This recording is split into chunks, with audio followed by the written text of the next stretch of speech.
Hello, ചാനലിലെ പുതിയൊരു വീഡിയോയിലേക്ക് എല്ലാവർക്കും സ്വാഗതം. എല്ലാവരും സുഖമായിട്ട് സേഫായിട്ടിരിക്കുമെന്ന് വിചാരിക്കുന്നു. അപ്പോൾ ഓൾറെഡി അമ്മമാരായവർക്കും അമ്മമാരാവാൻ പോകുന്നവർക്കും വേണ്ടിയിട്ടുള്ള ഒരു വീഡിയോ ആണ് ഞാനിപ്പോൾ ചെയ്യാൻ പോകുന്നത്. എസ്പെഷ്യലി സി സെക്ഷന് നമുക്കൊക്കെ ഇന്ന കാലത്ത് സി സെക്ഷൻ ആണോ എന്നുള്ളത് ഓൾറെഡി അറിയാൻ പറ്റും കുറേ സിറ്റുവേഷൻസിലല്ലേ. എനിക്കും അങ്ങനെ സി സെക്ഷൻ ആണെന്ന് ഓൾറെഡി അറിഞ്ഞൊരു പേഷ്യൻ്റാണ് ഞാൻ, അല്ലെങ്കിൽ ഒരു അമ്മയാവാൻ പോകുന്ന ആളായിരുന്നു ഞാൻ.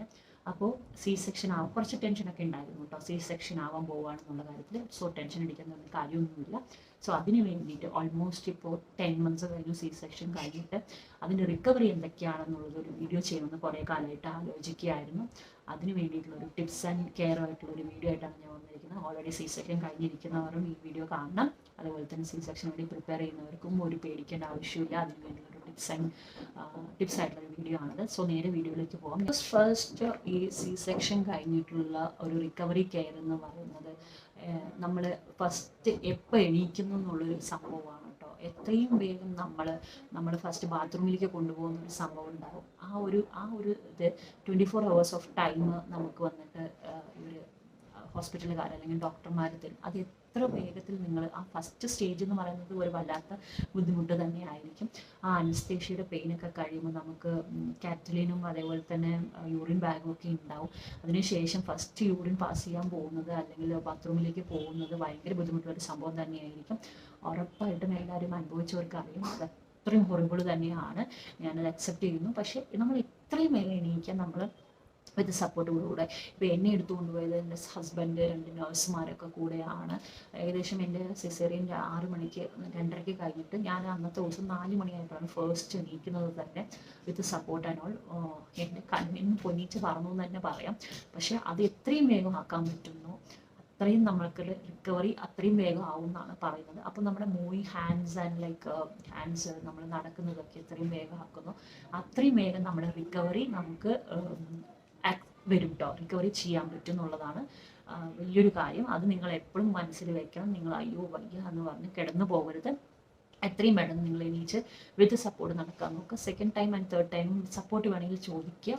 അതിനുശേഷം യൂറിൻ ബാഗ് നിങ്ങളെ നിന്ന് റിമൂവ് ചെയ്യുന്നതായിരിക്കും. പിന്നെ തന്നെ വിത്ത് സപ്പോർട്ടോടുകൂടെ വാൾ പിടിച്ചിടും. ഒരു 1 week ഭയങ്കര ബുദ്ധിമുട്ട് തന്നെയായിരിക്കും. എന്നിട്ട് നിങ്ങൾക്ക് ഇത് ഫാസ്റ്റ് റിക്കവറിക്ക് ഏറ്റവും കൂടുതൽ ഹെൽപ്പ് ചെയ്യുന്ന ഒരു സംഭവം തന്നെയാണ്. പിന്നെ അറിയാം, സിസേറിയൻ കഴിഞ്ഞിട്ടുള്ള ആൾക്കാരായിരിക്കും ഇപ്പോൾ സ്റ്റിച്ചസ് ഒക്കെ ഉള്ളത് കൊണ്ട് എണീച്ചിരിക്കാനൊക്കെ ഭയങ്കര പാട് തന്നെയായിരിക്കും. കാരണം നോർമൽ ഡെലിവറി മാതിരി നമ്മൾ ഡൗണിൽ സ്റ്റിച്ച് ആയതുകൊണ്ട് പെട്ടെന്ന് എണീച്ചിരുന്ന് ബ്രസ്റ്റ് ഫീഡിങ് കൊടുക്കാനൊക്കെ ഭയങ്കര ബുദ്ധിമുട്ടായിരിക്കും. അതൊരിക്കലും ചെയ്യരുത്. കിടന്നുകൊണ്ട് ബ്രസ്റ്റ് ഫീഡിങ് ചെയ്യരുത്. എന്ത് ബുദ്ധിമുട്ടുണ്ടെങ്കിലും വിത്ത് സപ്പോർട്ടോടുകൂടെ എണീച്ചിരുന്ന് ബ്രസ്റ്റ് ഫീഡ് ചെയ്യാൻ നോക്കുക. അത് കുഞ്ഞിനും ദോഷകരമായിരിക്കും. നിങ്ങൾ കിടന്ന് ബ്രസ്റ്റ് ഫീഡ് ചെയ്യുന്ന ഇനിഷ്യൽ സ്റ്റേജസിലൊക്കെ ഒരിക്കലും കിടന്ന് ബ്രസ്റ്റ് ഫീഡ് ചെയ്ത് കുഞ്ഞ് എപ്പോഴും വലുതായതിനു ശേഷം ചെയ്യുക. കാരണം നമ്മൾ 1 മാസത്തോളം ചിലവർക്ക് മുറിവാക്കാൻ ഉറങ്ങാനുള്ള ബുദ്ധിമുട്ടുകളൊക്കെ ഉണ്ടാക്കും.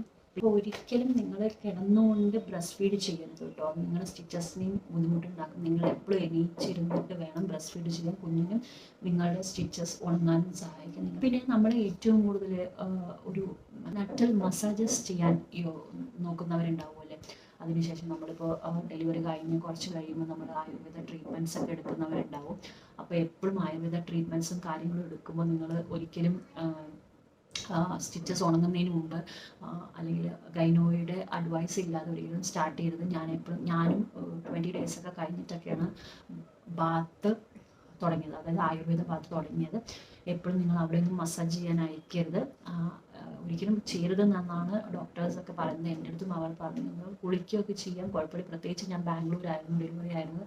അതുകൊണ്ട് അവർ പറഞ്ഞു ഒരിക്കലും മസാജ് ചെയ്തിട്ടുള്ള അവിടെ പ്രഷർ കൊടുക്കാതിരിക്കുന്നതായിരിക്കും ഏറ്റവും നല്ലത്. കാരണം സ്റ്റിച്ചസ് ഉണങ്ങാനൊക്കെ സമയം ഉണ്ടാവും. അതുപോലെ സ്റ്റിച്ചസ് കെയർ എന്ന് പറയുന്നത് നിങ്ങളെപ്പോഴും കുറച്ച് കെയർ എടുക്കണം. അവിടെ നിന്നും വെള്ളം തട്ടിക്കാതൊക്കെ നോക്കണം. അപ്പോൾ എപ്പോഴും നമ്മൾ ഇരുന്ന് കുളിക്കുമ്പോഴൊക്കെ ഒരു 15 ദിവസമൊക്കെ കഴിഞ്ഞിട്ട് ആയുർവേദ ട്രീറ്റ്മെൻറ്റ് അല്ലെങ്കിൽ മസാജസ് ഒക്കെ എടുക്കുന്നതായിരിക്കും നല്ലത്. ഏറ്റവും കൂടുതൽ നിങ്ങളെ ഫാസ്റ്റ് റിക്കവറിക്ക് സഹായിക്കുന്ന ഒരു സംഭവമായിരിക്കും ഫൈബർ റിച്ച് ആയിട്ടുള്ള ഫുഡ്സ് എടുക്കുക എന്നുള്ളത്. അത് ഏറ്റവും കൂടുതൽ നിങ്ങൾക്ക് ബ്രസ്റ്റ് മിൽക്ക് ഇൻക്രീസ് ചെയ്യാനും സഹായിക്കും. അതുപോലെ തന്നെ നിങ്ങളുടെ മുറിവുകളെ ഏറ്റവും പെട്ടെന്ന് ഉണങ്ങാനും സഹായിക്കും. എല്ലാവരും പറയും ഒരുപാട് ഭക്ഷണങ്ങൾ കഴിക്കരുത് എന്നാണ്. നിങ്ങൾക്ക് മെനൂസ് ഒക്കെ വന്നിട്ട്, അതായത് നിങ്ങളുടെ ഡയറ്റ് ചാർട്ട് വന്നിട്ട് ഹോസ്പിറ്റലിൽ നിന്ന് തരുന്നതായിരിക്കും. അതിനനുസരിച്ച് അതില്ലെങ്കിൽ അത്രയും പറ്റാവുന്ന രീതിയിൽ നിങ്ങളതിനെ ചെയ്യുക കേട്ടോ. പ്രൊട്ടക്ട് ചെയ്യുക. അതൊക്കെ നമ്മളങ്ങനെ നല്ല രീതിയിലുള്ള ഭക്ഷണം കഴിച്ച് കഴിഞ്ഞാൽ നമുക്ക് ഫാസ്റ്റ് റിക്കവറി ആയിരിക്കും. അപ്പോൾ നമുക്ക് ശരീരത്തിന് ബലം കിട്ടും, മനസ്സിന് ഉന്മേഷം കിട്ടും. അതുപോലെ തന്നെ ബ്രസ്റ്റ് മിൽക്ക് ഇൻക്രീസ് ചെയ്യാൻ സഹായിക്കും. അതുപോലെ നല്ല ഫുഡുകൾ എപ്പോഴും കഴിക്കുക. എപ്പോഴും ഫാസ്റ്റ് റിക്കവറിക്ക് ഏറ്റവും ഹെൽപ്പ് ചെയ്യുന്ന ഒരു സംഭവമാണ് ഫൈബർ റിച്ച് ആയിട്ടുള്ള ഒരു ഫുഡ് കഴിക്കുക എന്നുള്ളത്. അതുപോലെ തന്നെ ഏറ്റവും കൂടുതൽ ഒരു ഫാസ്റ്റ് ആയിട്ടുള്ള റിക്കവറിക്ക് സഹായിക്കുന്ന ഒരു സംഭവമാണ് ഒരുപാട് വെള്ളം കുടിക്കുക എന്നുള്ളത്. ഒരു ട്രീറ്റ്മെൻറ്റ് വല്ലതും എടുക്കുകയാണെങ്കിൽ ആയുർവേദിക് ട്രീറ്റ്മെൻറ്റ് കാര്യങ്ങൾ എടുക്കുകയാണെങ്കിൽ ദയവ് ചെയ്ത് ഒരു പ്രഷർ എടുക്കാതിരിക്കുക. 15 days to 20 days വെയിറ്റ് ചെയ്തതിന് ശേഷം വേണമെങ്കിൽ ഒരു മാസം വരെ വെയിറ്റ് ചെയ്യാം. പണ്ടുള്ളവർ പറയും വെള്ളം കുടിച്ച് കഴിഞ്ഞാൽ, ഒരുപാട് വെള്ളം കുടിച്ച് കഴിഞ്ഞാൽ ഡെലിവറി കഴിഞ്ഞിട്ട് വയറ് ചാടും, അങ്ങനെയൊക്കെ ഒരുപാട് മിത്സ് പറയുന്നുണ്ട്. ഒരിക്കലും ഒരു മിത്തല്ല. വെള്ളം കുടിക്കാതിരിക്കുന്നതുകൊണ്ട് ഒരുപാട് കോംപ്ലിക്കേഷൻസ് നിങ്ങൾക്ക് ഉണ്ടാവാനുള്ള സാധ്യതയുണ്ട്. വെള്ളം കുടിക്കുന്നതുകൊണ്ട് ഒരുപാട് പ്ലസ്സേ ഉള്ളൂ. നിങ്ങളുടെ ബോഡിക്കും നല്ലതാണ്. യൂറിനറി ഇൻഫെക്ഷൻ ഉണ്ടാകാതിരിക്കാനുള്ള സാധ്യതകൾ ഒരുപാടാണ്. കാരണം യൂറിനറി ഇൻഫെക്ഷനൊക്കെ നിങ്ങൾക്ക് ഒരുപാട് ഉണ്ടാവാനുള്ള സാധ്യത. എണീച്ച് നമുക്ക് ബാത്റൂമിൽ പോകാനുള്ള ബുദ്ധിമുട്ട് കാരണമൊക്കെ നമ്മൾ ഒരുപാട് പ്രശ്നങ്ങൾ ഉണ്ടാവാം. അതുകൊണ്ട് യൂറിനറി ഇൻഫെക്ഷൻ ഉണ്ടാവാനുള്ള സാധ്യതകളുണ്ട്. അപ്പോൾ നമുക്ക് ധാരാളം വെള്ളം കുടിക്കണം. നമ്മൾ ഫസ്റ്റ് എന്നുള്ളത് സമയങ്ങളിൽ എപ്പോഴും വെള്ളം കുടിക്കുന്നത് നല്ലത് തന്നെയാണ്. ഈ സമയത്ത് ഒരുപാട് വെള്ളം കുടിക്കുന്നത് നല്ലതാണ്. ബ്രസ്റ്റ് മിൽക്ക് ഇൻക്രീസ് ചെയ്യാൻ വേണ്ടിയിട്ട് വാട്ടർ തെറാപ്പി ചെയ്യുന്ന ആൾക്കാർ വരെയുണ്ട്. അപ്പോൾ വെള്ളം കുടിക്കുക എന്നുള്ളത് തന്നെ നമുക്ക് ഏറ്റവും വലിയൊരു പ്ലസ് പോയിന്റ് ആണ് കേട്ടോ. അത് കുടിക്കാതിരുന്ന് കഴിഞ്ഞാലാണ് ഒരുപാട് പ്രശ്നങ്ങൾ ഉണ്ടാവുക. സോ വെള്ളം കുടിക്കുക, ഫ്ലൂയിഡ്സ് ഇൻടേക്ക് ചെയ്യുക എന്നുള്ളത് നിങ്ങൾ എന്തായാലും ചെയ്തിരിക്കണം. ഒരിക്കലും അത് ചെയ്യാതിരിക്കരുത് എന്നാണ്. എപ്പോഴും ന്യൂട്രീഷ്യസ് ആയിട്ടുള്ള ഫുഡ് കഴിക്കുക. നിങ്ങൾ ബിഫോർ ഡെലിവറി വന്നിട്ട് എന്തൊക്കെ ചെയ്തിട്ടുണ്ടോ അത് തന്നെ ആഫ്റ്റർ ഡെലിവറി ഒക്കെ ചെയ്യാൻ നോക്കുക. അതുപോലെ തന്നെ വിറ്റമിൻ ടാബ്ലറ്റ്സും കാര്യങ്ങളൊക്കെ കഴിക്കുക. ബിഫോർ ഡെലിവറി മാത്രം ചെയ്തിട്ട് കാര്യമില്ല. ആഫ്റ്റർ ഡെലിവറിയും ഡോക്ടർമാരും ഡയറ്റീഷ്യൻസും ഒക്കെ ഫോളോ പറയുന്ന ഫുഡും കാര്യങ്ങളൊക്കെ ചെയ്യും. ഇവൻ പഴമക്കാർ പറയുന്ന ഫുഡുകളൊക്കെ ഒരുപാട് ചെയ്യാവുന്നതാണ്. ഇവൻ നല്ലോണം ഭക്ഷണം കഴിക്കുക, എനർജി വീണ്ടെടുക്കുക, ഹെൽത്തി ആയിട്ടുള്ള ഡയറ്റ് ചെയ്യുക. അതുകൊണ്ട് ജങ്കും വലിച്ചു വരുത്തണമെന്നൊന്നും ഞാൻ ഒരിക്കലും പറയില്ല. നല്ല ഹെൽത്തി ആയിട്ടുള്ള ഫുഡുകൾ, നോൺ വെജ് കഴിക്കുന്നവരാണെങ്കിൽ നോൺ വെജ് കഴിക്കുക, ഇല്ലെങ്കിൽ വെജിറ്റേറിയൻസ് ആണെങ്കിൽ പ്രോട്ടീൻ റിച്ച് ആയിട്ടുള്ള ഫുഡുകളും ഫൈബർ റിച്ച് ആയിട്ടുള്ള ഫുഡുകളും ഒക്കെ കഴിക്കുക. എനർജി അതിലൂടെയാണ് വീണ്ടെടുക്കുക. കാരണം നമ്മൾ ബ്രസ്റ്റ് ഫീഡിങ്ങും ചെയ്യുന്നു, അതുപോലെ സിസേറിയൻ കഴിഞ്ഞിട്ട് എണീച്ചിരിക്കാൻ വയ്യ, നിൽക്കാൻ വയ്യ, മെന്റലി സ്ട്രെസ്ഡ് ആയിരിക്കുന്ന സമയമായിരിക്കും. അതുകൊണ്ട് ഹാപ്പി ആയിരിക്കുക ഫസ്റ്റ്. അതുപോലെ തന്നെ സപ്പോർട്ട് തേടുക. ഹസ്ബൻഡിൻ്റെ ആയാലും നമുക്ക് എന്തായാലും അമ്മയോ അച്ഛനോ ആരെങ്കിലും വന്ന് നിൽക്കുന്നുണ്ടെങ്കിൽ അവരുടെ സപ്പോർട്ട് തേടുക. ഹാപ്പി ആയിരിക്കുക, ഹെൽത്തി ഫുഡ്സ് കഴിക്കുക. ചെറുതാണെങ്കിലും വീട്ടിലുള്ളത് നന്നായിട്ട് ഹെൽത്തി ആയിട്ട് കഴിക്കാൻ നോക്കുക. പിന്നെ ഈ പറഞ്ഞ പോലെ ധാരാളം വെള്ളം കുടിക്കുക. പിന്നെ ഏറ്റവും മെയിൻ ആയിട്ടുള്ള ഒരു കാര്യമാണ് സ്റ്റിച്ചിനെ കെയർ ചെയ്യുക എന്നുള്ളത്. ഈ നോർമൽ ഡെലിവറിയുടെ സ്റ്റിച്ചിന് പോലെ തന്നെ നമുക്കറിയാമല്ലോ, ഈ സിസേറിയനിൽ ഒരു സ്റ്റിച്ച് ഉണ്ടാവും. ഇപ്പോൾ എന്നൊക്കെ പറയുമ്പോൾ അത് തന്നെ റിമൂവ് ചെയ്ത് പോകുന്ന ഒരു സ്റ്റിച്ചാണ്. ഏകദേശം ഇപ്പോൾ ബാംഗ്ലൂരൊക്കെ ആണെങ്കിൽ നോർമൽ ഡെലിവറി 2 daysലും സിസേറിയനൊക്കെ 3 daysലും ഡിസ്ചാർജ് ചെയ്യുന്നതാണ്. അപ്പോൾ ഈ 3 days, നാട്ടിലാണെങ്കിൽ 5 days വരെയൊക്കെ അവർ അഡ്മിറ്റ് ചെയ്യുന്നതാണ്. അപ്പോൾ ഈ സിസേറിയനിൽ വന്നിട്ട് ബാൻഡേഡ് ഒട്ടിച്ചിട്ട് അവർ അതിൻ്റെ മേലെ സ്റ്റിച്ചിൻ്റെ മേലെ വെള്ളം നനയാതെയൊക്കെ സൂക്ഷിക്കുന്നതാണ്. അപ്പോൾ നമ്മൾ ഈ സമയത്ത് കുളിക്കാനൊക്കെ, ഇപ്പോൾ നമ്മളിപ്പോൾ നാട്ടിലൊക്കെ ആണെങ്കിൽ 5 days ഇരിക്കുന്നവരാണ്, 3 days ഇരിക്കുന്ന തന്നെ കുളിക്കാതെ ഒരുപാട് ചൂടുള്ള വെള്ളമല്ല, ഇളം ചൂടുള്ള കുറച്ച് വെള്ളത്തിൽ മേലൊക്കെ കഴുകി കഴിഞ്ഞാൽ, അല്ലെങ്കിൽ കുളിക്കണമെന്നില്ല, നമ്മളൊന്ന് ഡ്രസ്സൊക്കെ ചേഞ്ച് ചെയ്ത് നമ്മൾ തന്നെ ഒന്ന് സ്പഞ്ച് ബാത്തോ അല്ലെങ്കിൽ മീൽ കഴുകുകയൊക്കെ ചെയ്ത് കഴിഞ്ഞാൽ ഭയങ്കര റിലാക്സേഷൻ ആയിരിക്കും. Trust me, it will work out. നിങ്ങൾക്ക് ഭയങ്കരമായിട്ട് ഒരു ചേഞ്ചസ് ഉണ്ടാകാൻ സാധിക്കും. ഒരു 2 weeks നിങ്ങൾക്ക് സിസേറിയൻ കഴിഞ്ഞതാണെന്ന് പറയാൻ പറ്റില്ല. അത്രയും നിങ്ങൾ ആക്റ്റീവ് ആയിരിക്കും. നോർമലി ഉള്ള സംഭവങ്ങളൊക്കെ നിങ്ങൾക്ക് ചെയ്യാൻ പറ്റും. അത് പറഞ്ഞിട്ട് ഓടിപ്പടഞ്ഞ് ഭയങ്കരമായിട്ട് ചെയ്യണം എന്നല്ല പറഞ്ഞത്. ഇനീഷ്യലി ഞാൻ പറഞ്ഞ പോലെ തന്നെ കുറച്ച് റെസ്റ്റും കാര്യങ്ങളും ഒക്കെ വേണം. പക്ഷെ ആക്റ്റീവ് ആവും. അല്ലാതെ ബെഡിൽ തന്നെ ലൈ ഡൗൺ ചെയ്യണം എന്നുള്ളൊരു സിറ്റുവേഷൻ ഒന്നും ഒരിക്കലും ഉണ്ടാവില്ല. അപ്പോൾ നിങ്ങൾ സ്റ്റിച്ചിനെ കെയർ ചെയ്യുക. സ്റ്റിച്ചിന് നമ്മളിപ്പോൾ ഹോസ്പിറ്റലൊക്കെ ഇരിക്കുന്ന സമയത്ത് നിങ്ങൾക്ക് ബാൻഡേഡൊക്കെ ഒട്ടിച്ച് ഒരു പ്ലാസ്റ്റർ പോലത്തെ സംഭവങ്ങളൊക്കെ ചെയ്ത് തന്നിട്ടുണ്ടാവും. അത് കഴിയുമ്പോൾ നിങ്ങൾ അത് റിമൂവ് ചെയ്തിട്ടുണ്ടാവും. അപ്പോൾ എപ്പോഴും നമ്മൾ ഹോസ്പിറ്റലിൽ നിന്ന് ഡിസ്ചാർജ് ആയി വരുമ്പോൾ അതിന് ഓയിൽമെൻറ്റ് അല്ലെങ്കിൽ പൗഡർ, ഈ മറ്റേ ഒരു മുറിവ് പൗഡർ പോലുള്ള സംഭവങ്ങളൊക്കെ തരും. എനിക്ക് മുറിവ് പൗഡറാണ് തന്നിരിക്കുന്നത്. അതൊക്കെ തരുന്നതായിരുന്നു. അതൊക്കെ നിങ്ങൾ മുടങ്ങാതെ യൂസ് ചെയ്യേണ്ടതാണ്. ക്രീം ആണെങ്കിലും പിന്നെ അവിടെ വല്ലാതെ കുളിക്കുമ്പോഴൊന്നും മസാജ് ചെയ്യാൻ നിൽക്കരുത്. അവിടെ അവോയ്ഡ് ചെയ്യുക. കുറച്ച് ദിവസം വെള്ളം തട്ടാതെ നോക്കുക. പിന്നെ ഇപ്പോൾ ഈ പറഞ്ഞ പോലെ ആയുർവേദ ട്രീറ്റ്മെൻറ്റ്സ് ഒക്കെ തുടങ്ങുമ്പോൾ ഒരിക്കലും അവിടെ പ്രഷർ ചെയ്തിട്ട് ചെയ്യരുത് കേട്ടോ. അപ്പോൾ ഇതൊക്കെ എൻ്റെ എക്സ്പീരിയൻസ് ആണ് പറഞ്ഞത്, ഞാൻ ചെയ്തതാണ്. ഞാൻ എൻ്റെ ഒരു ഇതിൽ പറയുന്നത്, ഞാൻ വജൈനൽ ബർത്തും ചെയ്തിട്ടുണ്ട്, അതായത് നോർമൽ ഡെലിവറിയും ചെയ്തിട്ടുണ്ട്, ഈവൻ സിസേറിയനും ചെയ്തിട്ടുണ്ട്. രണ്ടും 2 വിധത്തിലാണ്. അതിൻ്റെ ഒരു ഡീറ്റെയിൽഡ് വീഡിയോ ഞാൻ വേറെ ചെയ്യുന്നതായിരിക്കും. കാരണം എൻ്റെ എക്സ്പീരിയൻസ് ഷെയർ ചെയ്യാൻ ഞാൻ ഹാപ്പി. ഹാപ്പിയാണ്. നിങ്ങൾക്കും ഒരു പ്രിക്വഷൻ ആയിരിക്കും അത്, അല്ലെങ്കിൽ ഒരു എക്സ്പീരിയൻസ് ആയിരിക്കും. ഷെയർ ചെയ്യുമ്പോൾ നിങ്ങൾക്കൊരു ഇങ്ങനെയും ഓരോരോ സ്റ്റോറി, ഓരോരോ ബർത്ത് ഓരോരോ സ്റ്റോറീസ് ആണ് കേട്ടോ. ശരിക്കും പറഞ്ഞു കഴിഞ്ഞാൽ കഥകൾ ഉണ്ടാവും ഒരുപാട് പറയാം. സോ ഞാൻ ഈ ടോപ്പിക്കിലേക്ക് തന്നെ തിരിച്ചു വരാം. അപ്പോൾ ഇങ്ങനത്തെ പ്രിക്കോഷൻസ് നിങ്ങൾ സ്റ്റിച്ചിന് നല്ലോണം കെയർ ചെയ്യണം. ക്രീം തേക്കുക, അതേപോലെ തന്നെ ഓയിൻമെൻറ്റ് ഉണ്ടെങ്കിൽ ഓയിൻമെൻറ്റ് തേക്കുക, പറയുന്ന പോലെ തന്നെ ഉണങ്ങുന്ന വരെ തേക്കുക, നല്ലോണം ഹീൽ ആവുന്നത് വരെ ഇത് പ്രിക്കോഷൻ ചെയ്യണം കേട്ടോ.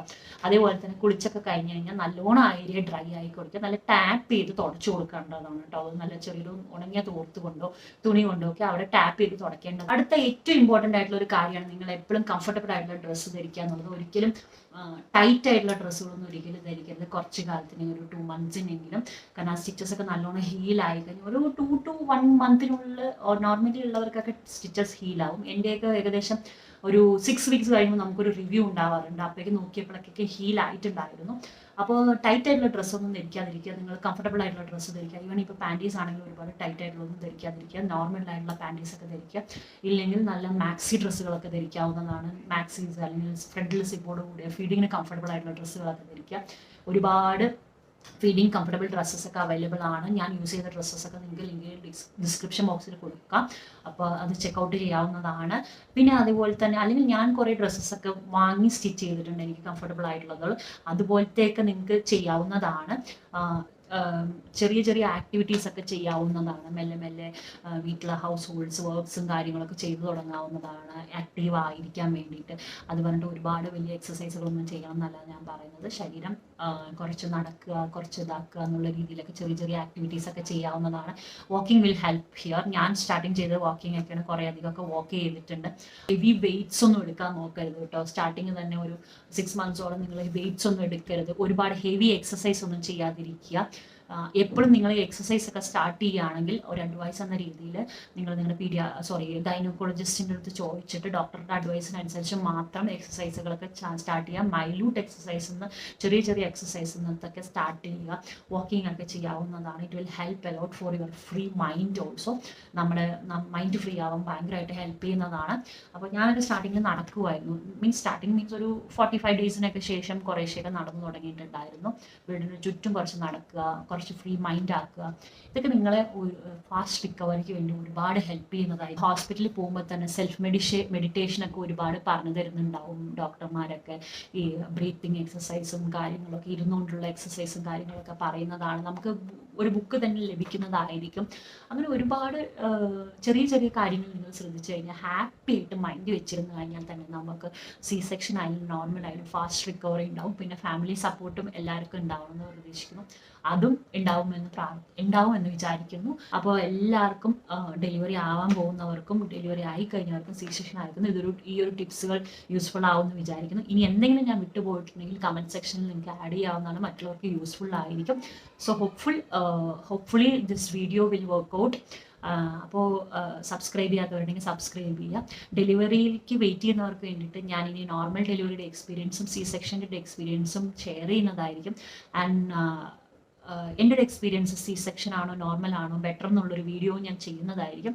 സോ അതിൻ്റെ വീഡിയോ കിട്ടാൻ വേണ്ടിയിട്ട് നിങ്ങൾ ഇപ്പോൾ തന്നെ ചാനൽ സബ്സ്ക്രൈബ് ചെയ്യുക. നോട്ടിഫിക്കേഷൻ കിട്ടാൻ വേണ്ടി ആ ബെല്ലൈക്കൺ കൂടെ ഒന്ന് പ്രസ് ചെയ്യുക. എത്രയും പെട്ടെന്ന് അടുത്ത വീഡിയോ ആയിട്ട് വരും. അതുവരെയും Tata bye bye, take care.